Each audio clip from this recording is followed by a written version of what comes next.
Well, first, we ought to say NIDS was the National Institute for Discovery Science.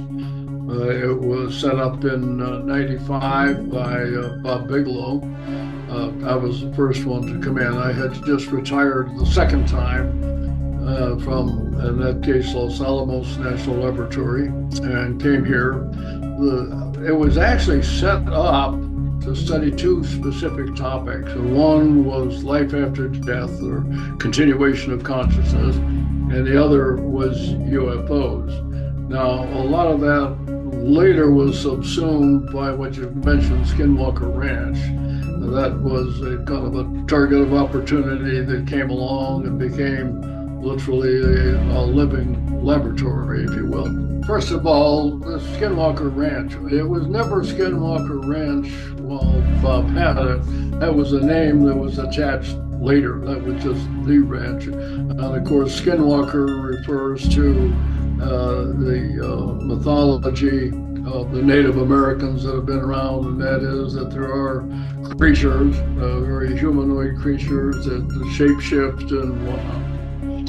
The way Bob got to the ranch was that there was a guy there by the name of Terry Sherman, who was the ranch owner and then became manager later, and had a number of mystical experiences that happened to him. And we heard about that, and he wanted to give up the ranch because he was having tremendous problems, particularly with his prize cattle, where things would disappear, or cattle mutilations and things like that. And Bob decided to buy it. I happened to be with him the day that he actually bought the ranch, and was the first one. If you've seen the TV series, Mesa up to the north, I spent the night up there. Yes. Did not have anything particularly unique occur. Biggest thing was mosquitoes and whatnot that appeared for a while. But over the time that we had the ranch, a series of mystical experiences did happen, very, very bizarre. And then later, I was not involved in OSAP, the program. That was a DOD program, but they continued on and had more experiences that happened there. That it was then sold to Brandon Fugel, who now owns the ranch. And again, the events obviously continue, the whole TV series based on that.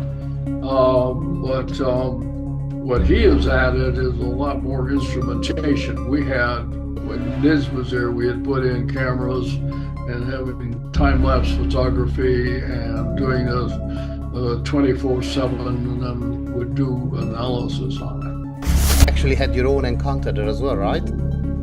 Right. He's pointing, here's where this happened, and here's where that UFO was, and that. And all of a sudden he stops and goes, oh, I think they're here.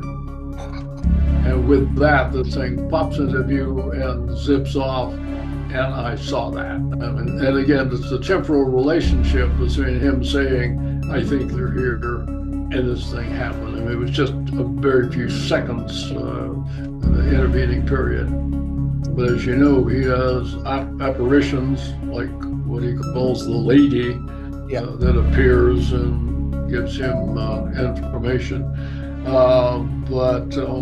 It was, again, my personal experience that made me come away and say, oh, this is probably real. Yeah. And I would add that he goes out now, this is a daily occurrence. These are things that are still ongoing to this time.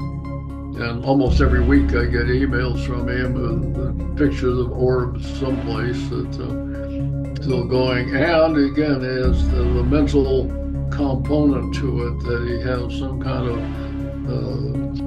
mental interaction. disclosure has happened and happened and happened, and the UFO community won't take yes for an answer. Now, depends also on what you mean by disclosure. Yeah. People say the government has denied UFOs. That's not true, actually. Maybe initially the first few years, if we're talking in the 40s, but the government has said for a long time, that the phenomenon is real. Or do we mean at the far end of the spectrum that ET is here and walking among us? Now, if you want to get to the farther out range, there's also speculation that we may be ET, that we are derivative, and what they're doing is coming back to look at the experiment. Frankly, these are global phenomena. They happen all over the world, all species. By the way, there have been interactions between humans and sentient non-humans throughout the entirety of human history. This goes back millennia. Yeah. And in all cultures. In my view, the continuation of consciousness beyond physical bodily death is just absolutely certain and well established. I know it's controversial in some areas, but the evidence is just overwhelming. Another aspect that's come along is what we call shared death experiences. Oh, yeah. And that's where you have multiple witnesses, sometimes one that continues on, but we talk about physical changes and things that take place as well as perceptions. More likely nurses than doctors, because they seem to have more interaction with the patient, but where they validate these experiences that have taken place.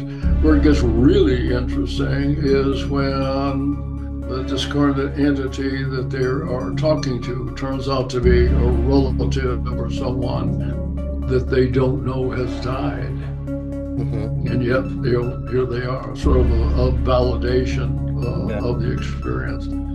So, in my view, just beyond all reasonable doubt.